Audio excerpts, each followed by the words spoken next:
This is Sports Car Revolution with Chip Hurd, Well, if that girl looked back there, it must have did its job. Sean Hyland,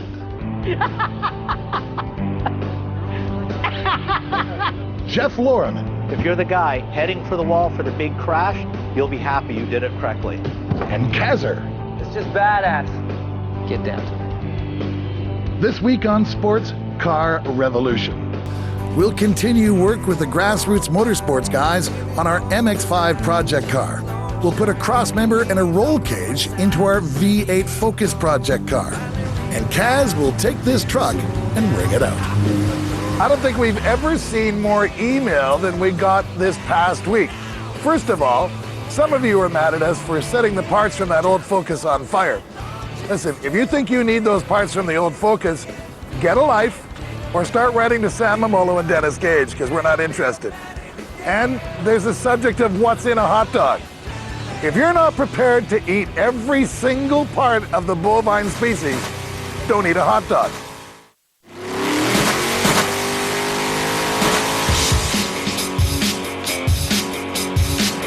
This portion of Sports Car Revolution is brought to you by Hankook Tires. Around the track and on the street, Hankook is pure driving emotion. Well, last week, we tested the mx5 at Roebling Road. Everybody seemed to like it. It was a great car. And now we're heading to the shop to check on BSI and the boys and see how they're making out tearing apart the car. To get started, we removed all the interior. We removed the seats, the door panels, the window regulators, the window glass, the wiring for that. We also removed all the interior carpet trim pieces and the soft vinyl top. The reason they want you to leave the dash in the car is the marketing department of Mazda Motorsports wants the car to look like an original production street car. Yeah, when you see a brand new MX-5 on the dealership lot, it is a sad shame to have to gut that interior, but again, we're making a series that profiles the car and its heritage and its history, so I guess they have to put that aside when they're building it. A lot of flammable material, carpet and insulation, plus some of the plastic panels. All that stuff being removed makes the car a lot safer. Well, in a matter of a couple of hours, a couple of guys here at BSI have managed to remove all of the unnecessary, racing unnecessary parts of the car. You know, different people have said that every 100 pounds you take out of a car takes about 1/10 off the 0 to 60 time. That's important.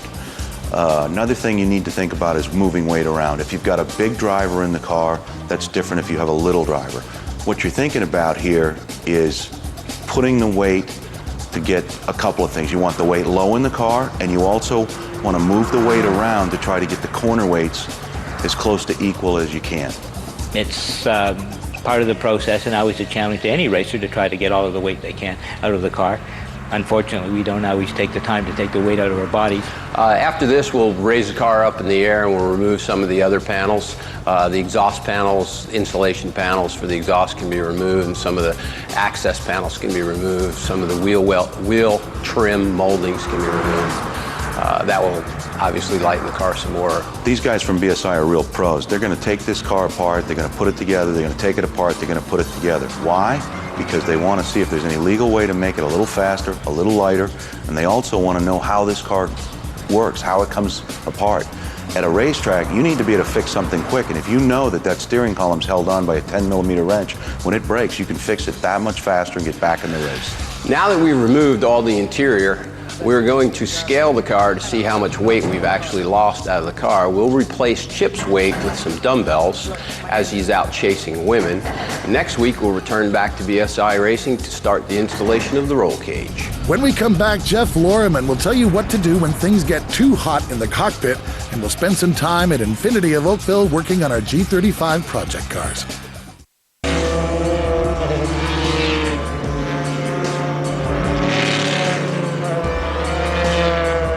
What every driver fears, even more than a big crash, is fire. So not only does your car have to be designed so that you can get out of it quickly, but you need a good fire system. Now the guys at Bimmer World Racing are really keen about protecting their drivers in their car, and that's why they let us go through their BMW. They have a dry chemical fire system with nozzles on the fuel tank, in the driver compartment, and also in the engine. The fire systems need to take care of anything flammable, anything gas related. We don't put anything flammable other than the gas inside the car, which you have to have. the nozzles are going to be able to protect the driver, get the driver out of the car. I'm not worried about putting a fire out. I'm worried about getting my driver out of the car.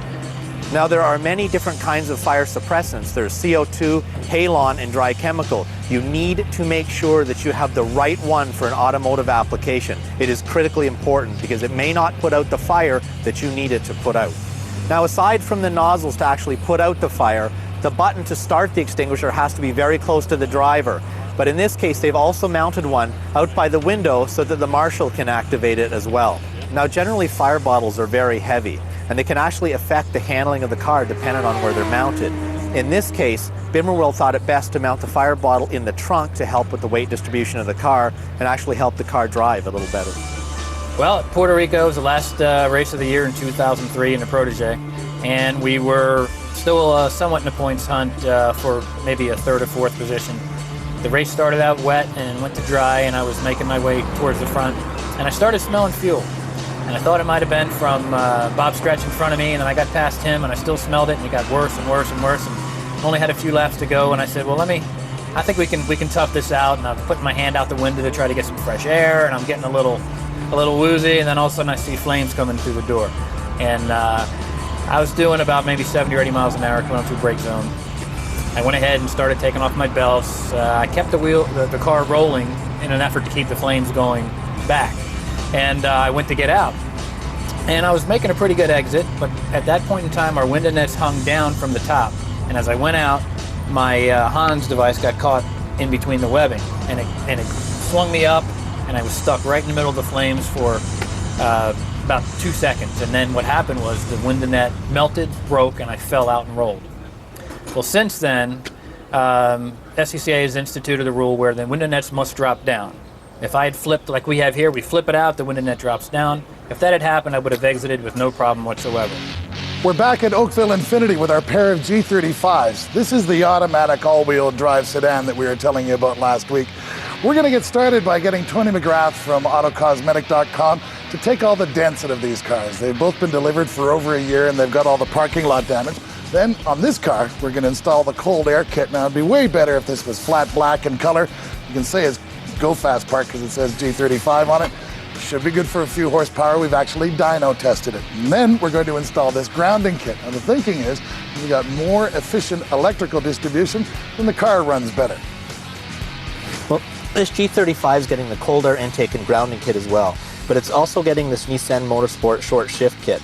Although it may not actually help with the performance of the car, it will make the shifter feel more mechanical and more positive, and it actually may help you get it in gear a little easier. Cold air intakes are designed to improve airflow and pick up cooler air than what's normally in the engine bay. And cool air makes more power. It's more dense. More air going in means more power. Now, a cold air pipe also brightens up the engine bay too, but they tend to be louder than the factory pieces it replaces. The factory stuff is designed to keep things real quiet. These Nissan Motorsport pieces are designed to fit and work to Nissan specs. They put a K&N air filter on the end that have a very distinct and aggressive sound when you're hard on the gas, but are just quiet enough when you're cruising. We're installing a grounding kit because good grounding is critical for any automotive electrical system. If you've ever seen a car with dim lights, you've seen a bad ground.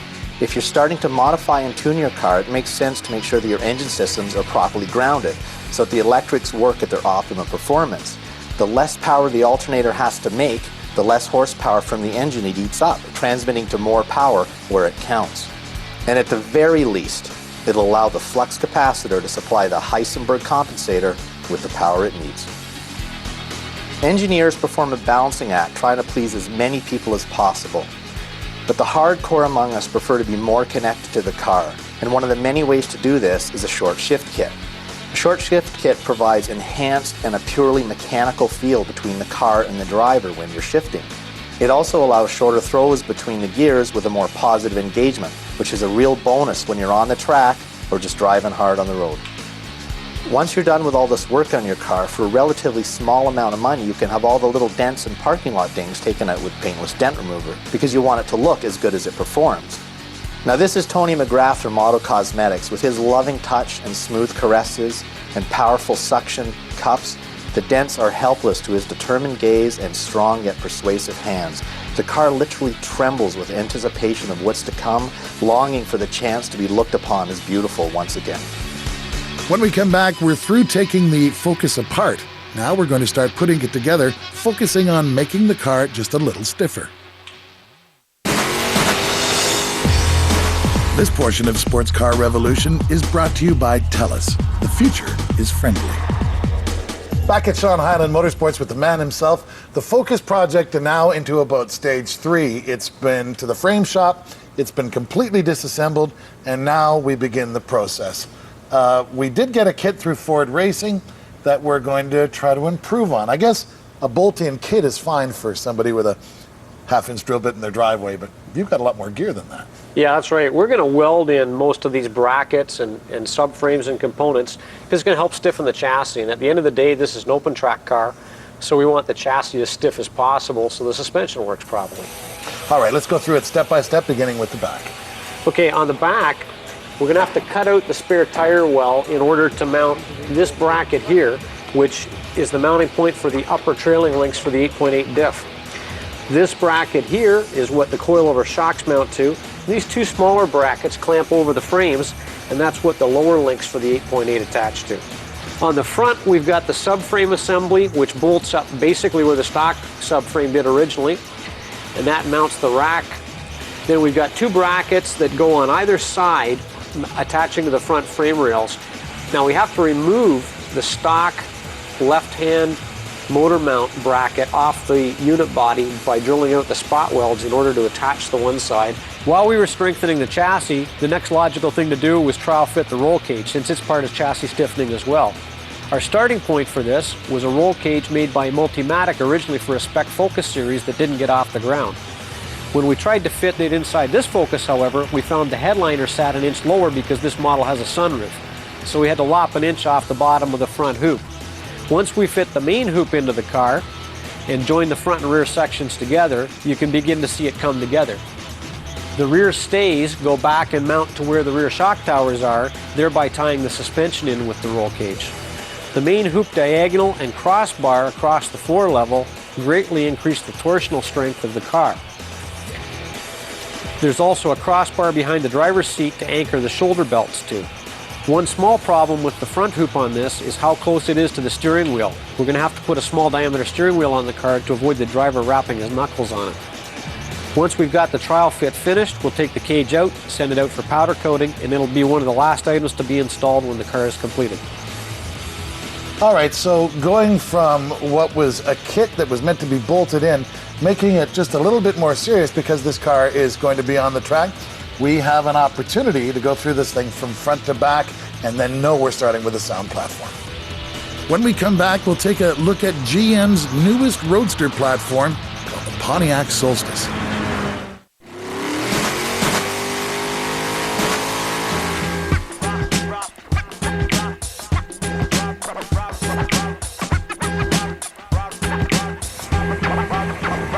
We're here on Sports Car Revolution. The boys give me a lot of track time. I see a lot of asphalt. Get to go pretty fast in some pretty neat cars. But today, I said, screw that, guys. We're going off-road in one of these. Pinzgauer. That's right, Austrian-made, ex-Swiss Army 4x4. It goes where Hummers won't. Today, I'm going for a ride. Then I'm going to drive this thing.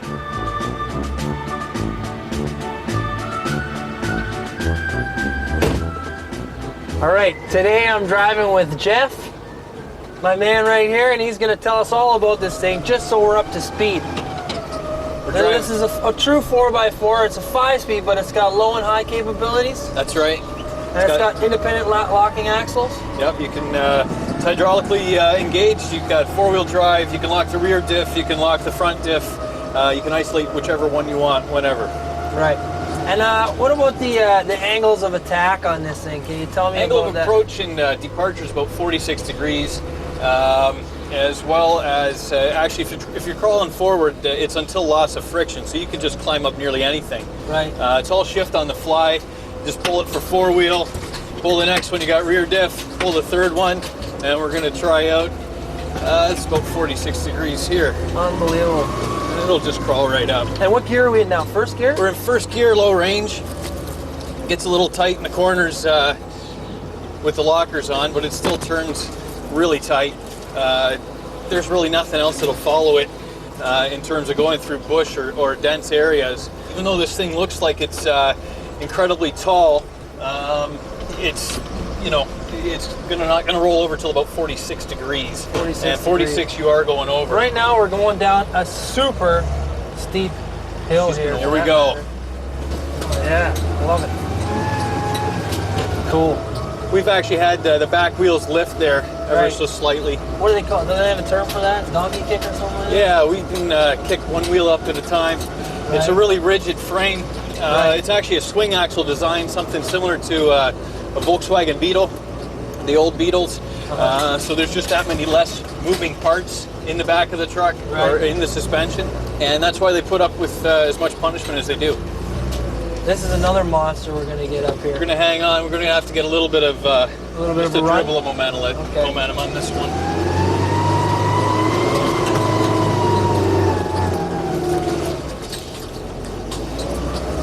Awesome. All right, so I'm driving this thing, and he's right. It's mechanical steering, but you know what? It's for some reason it's not hard to drive. Short wheelbase, pretty short wheelbase on it. It's a really short wheelbase, yeah. They also come in a 6x6. Right. Going up that thing? Yeah. No. Yeah? Yeah. A little bit of momentum. Tell me how I'm doing. A little bit more. And we're good to go. Give her a little bit more gas. There we go. Wicked. Loving it. Now we're going to come down here? Yeah. And what gear should I take this down in? I'd say first for the first time. Second will really get the back wheels way in the air. And considering it's the first time, I'm not sure you're going to want to do that. Okay, this one here, you're going down in which gear? We're going down in first, low range. You're just going to want to get off the pedals and let it crawl down on its own. And what about ride the brake a bit?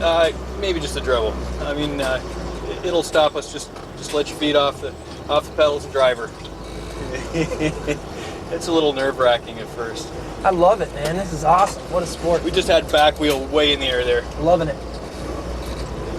Look, Mom, no hands. Okay, we're out of here. Awesome. Well, Jeff, thanks a lot, man. No problem. A real pleasure. The Pinsgauer. The Pinsgauer.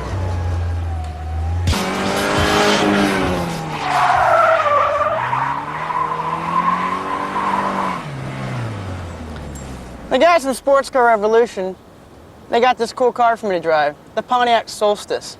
Brand new car. I've never even seen it, except in magazines and TV. This car, GM's first platform for the Roadster.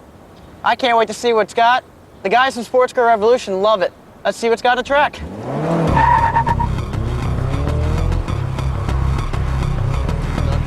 So now that we're out on the track in this Pontiac Solstice, this is a rare occasion. Normally I've had a chance to drive a car before.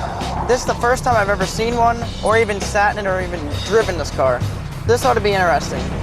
I love the look of this car. It's very sporty. Rear-wheel drive is one I really like. The Pontiac Solstice also has a really neat looking 5-spoke wheel. It's really attractive to the eye. It's really sexy. I've driven a lot of Roadsters in my day with Honda S2000s, Mazda Miatas as a race car, or even daily drivers. And this car really compares in the same ballpark. It's about the same horsepower, 5-speed.